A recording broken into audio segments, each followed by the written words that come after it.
കാത്തിരിക്കാം ചെന്നിത്തല മന്ത്രിസഭയിലേക്ക് എത്തുമോ എന്നത്. എന്തായാലും ആ വിഷയത്തിൽ ചർച്ചകൾ കൃത്യമായി നടക്കുന്നുണ്ട്. പാർട്ടികളിൽ അച്ചടക്കം പാലിച്ചിട്ടും സീനിയോറിറ്റി പരിഗണിച്ചില്ല എന്നൊരു അമർഷമൊക്കെ ചെന്നിത്തലയ്ക്കുണ്ട്. താനും അത് കഴിഞ്ഞ ദിവസങ്ങളിൽ അദ്ദേഹവുമായി ബന്ധപ്പെട്ട വൃത്തങ്ങളിൽ നൽകിയ സൂചനകളുമാണ്. അമൽ തേനമ്പറമ്പിൽ വിവരങ്ങളുമായി തിരുവനന്തപുരത്ത് നിന്ന് ചേരുന്നുണ്ട്. അമലെ, ഗുഡ് മോർണിംഗ്. ഇപ്പോൾ ഇന്നലെ മുഴുവൻ അമൽ അവിടെ ഉണ്ടായിരുന്നു അല്ലേ? പല പല പ്രതികരണങ്ങൾ കണ്ടതാണ്. സ്വാഭാവികമായിട്ടും അദ്ദേഹത്തിന് ഉണ്ടാകുന്ന അമർഷവും അതൃപ്തിയും ഒക്കെ ആളുകൾക്ക് മനസ്സിലാക്കാവുന്നതേ ഉള്ളൂ. കാരണം ഇത്രയും നീണ്ട ഒരു രാഷ്ട്രീയ ജീവിതം, അതിൻ്റെ ഒടുവിൽ മുഖ്യമന്ത്രി സ്ഥാനത്തേക്ക് എത്തുക എന്നത് ഒരു സ്വാഭാവികമായ ഒരു ആഗ്രഹം കൂടിയാണ് അദ്ദേഹത്തെ സംബന്ധിച്ച്. പക്ഷേ നിലവിൽ സാധ്യമായിട്ടില്ല. എങ്ങനെയാകും അദ്ദേഹത്തിൻ്റെ അടുത്ത നീക്കമെന്ന് എല്ലാവരും ഉറ്റുനോക്കുന്നുണ്ട്. അങ്ങനെ ഒരു വിമതസ്വരം കാണിക്കുകയോ അല്ലെ അങ്ങനെ ഒരു വേറെ രീതിയിലൊരു പാർട്ടി നയവുമായി അല്ലെങ്കിൽ നീക്കവുമായി ഒക്കെ മുന്നോട്ട് പോകുന്ന ഒരാളല്ല ചെന്നിത്തല. അതുകൊണ്ട് 2-3 ദിവസത്തിനകം അദ്ദേഹം ഈ ടീമിൻ്റെ ഒരു ഭാഗമായി മാറും എന്ന് കരുതാം അല്ലേ?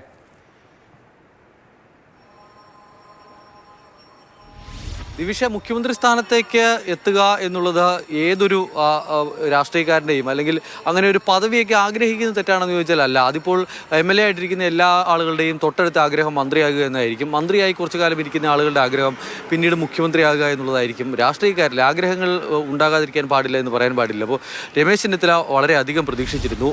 രമേശ് ചെന്നിത്തല കഴിഞ്ഞ തവണ ഒരുപക്ഷെ അധികാരമുണ്ടായിരുന്നുവെങ്കിൽ, പ്രത്യേക രാഷ്ട്രീയ സാഹചര്യമൊക്കെ ഉണ്ടായതുകൊണ്ട് ഒരു ഭരണ തുടർച്ച ഉണ്ടായി. ആ ഭരണ തുടർച്ച ഉണ്ടായില്ലായിരുന്നുവെങ്കിൽ മുഖ്യമന്ത്രി സ്ഥാനാർത്ഥിയായാണ് രമേശ് ചെന്നിത്തല മത്സരരംഗത്തേക്ക് ഇറങ്ങിയത്. ഉമ്മൻചാണ്ടി സ്വാഭാവികമായി എത്തിയതുപോലെ സ്വാഭാവികമായി രമേശ് ചെന്നിത്തലയിലേക്ക് കാര്യങ്ങൾ പോയേനെ അധികാരം ഉണ്ടായിരുന്നുവെങ്കിൽ. പക്ഷേ അധികാരം ഉണ്ടായില്ല.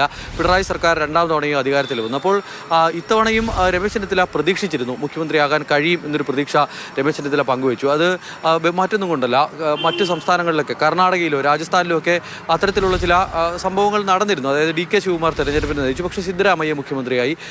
അശോക് ഗെഹ്ലോട്ടാണ് അവിടെ മുഖ്യമന്ത്രിയായത്, പക്ഷേ തിരഞ്ഞെടുപ്പിനെ നയിച്ച് സച്ചിൻ പൈലറ്റാണ്. അപ്പോൾ അത്തരം കാര്യങ്ങളെല്ലാം പരിശോധിച്ചു. മാത്രമല്ല, രമേശ് ചെന്നിത്തല VD സതീശൻ KSUവിൻ്റെ ജില്ലാ പ്രസിഡന്റായി എറണാകുളത്തുള്ളപ്പോൾ മന്ത്രിയായിരുന്നു. 29 വയസ്സിൽ മന്ത്രിയായിരുന്നു രമേശ് ചെന്നിത്തല. അപ്പോൾ അത്രയും സീനിയോറിറ്റി ഉണ്ട്. അപ്പോൾ അതൊക്കെ പരിഗണിച്ച് മുഖ്യമന്ത്രിയാകാൻ കഴിയും. ഈ VD സതീശൻ രമേശ് ചെന്നിത്തല ഒരു തർക്കത്തിനിടയിൽ ഒരു സമവായ മുഖ്യമന്ത്രിയായി എത്തും എന്നൊരു പ്രതീക്ഷ രമേശ് ചെന്നിത്തലയ്ക്ക് ഉണ്ടായിരുന്നു. അതുണ്ടായില്ല. രമേശ് ചെന്നിത്തല ഭയങ്കര ഹാപ്പിയായിരുന്നു. ഇന്നലെ ഈ സമയത്ത് ഞാൻ രമേശ് ചെന്നിത്തലയെ കണ്ടതാണ്. ഇന്നലെ ഇതേ സമയത്ത് രമേശ് ചെന്നിത്തലയുടെ വീട്ടിൽ കാണുന്ന സമയത്ത് ഭയങ്കര ഹാപ്പിയായിരുന്നു. മാത്രമല്ല, ഭയങ്കര പോസിറ്റീവ് എനർജി ആയിരുന്നു. മുഖ്യമന്ത്രിയാകാൻ കഴിയുമെന്നൊരു പ്രതീക്ഷയിൽ തന്നെ നിൽക്കുകയായിരുന്നു. പക്ഷേ അതില്ല എന്നുള്ളൊരു തീരുമാനം ഹൈക്കമാൻഡിൽ നിന്നും നേരിട്ട് വിളിച്ച് രമേശ് തന്നെ അറിയിക്കുകയായിരുന്നു. അപ്പോൾ ആ വിവരം വന്നതിന് ശേഷം പിന്നീട് രമേശ് ചെന്നിത്തല ക്യാമ്പ് ആകെ നിശബ്ദമായി. പിന്നീട് ഗുരുവായൂരേക്ക് പോവുകയാണ് ചെയ്തത്. ഇന്നലെ നടന്ന പാർലമെൻ്ററി പാർട്ടി യോഗത്തിൽ പങ്കെടുത്തതുമില്ല.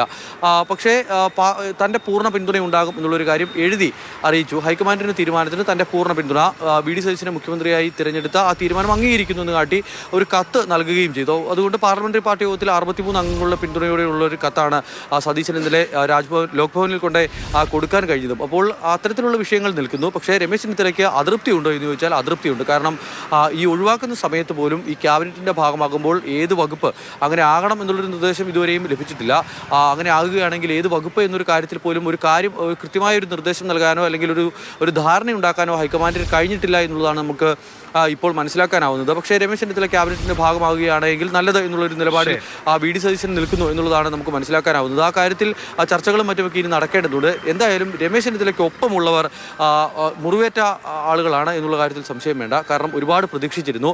രമേശ് ചെന്നിത്തല ഇന്നിപ്പോൾ 9:30 ആകുമ്പോൾ ഗുരുവായൂരിൽ നിന്നും വന്നിറങ്ങുകയാണ് തിരുവനന്തപുരത്തേക്ക്. തിരുവനന്തപുരത്ത് വലിയ സ്വീകരണം ഒരുക്കാൻ ഇവിടെയുള്ള ആളുകളോടെല്ലാം അവിടേക്ക് എത്താനുള്ളൊരു നിർദ്ദേശം ഇതിനോടകം തന്നെ പോയിട്ടുണ്ട് എന്നുള്ളതാണ് മനസ്സിലാക്കാൻ കഴിയുന്നത്. മാത്രമല്ല, ഇനി പൂർണ്ണമായും അവഗണിക്കാനാണ് തീരുമാനമെങ്കിൽ ഈ രമേശ് ചെന്നിത്തലയ്ക്കൊപ്പം നിൽക്കുന്ന ആളുകളെല്ലാം ഒരുമിച്ചിരുന്നുകൊണ്ട് എങ്ങനെ മുന്നോട്ട് പോകണം എന്നുള്ളൊരു കാര്യത്തിൽ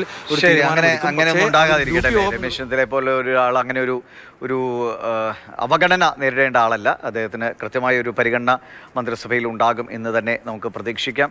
അമൽ പറഞ്ഞ പോലെ ഇന്നലെ വളരെ സന്തോഷത്തിലാണ് ചെന്നിത്തലയെ കണ്ടതെന്നാണ്. ഇനിയും അദ്ദേഹം സന്തോഷത്തിലാകട്ടെ. അദ്ദേഹത്തെ പോലെ പ്രഗത്ഭനായ അല്ലെങ്കിൽ ഇത്രയും ഭരണപരിചയവുമുള്ള ആൾ ഒരു VD സതീശൻ മന്ത്രിസഭയിലേക്ക് വരേണ്ടതും വളരെ ആവശ്യമുള്ള ഒരു കാര്യമാണ്.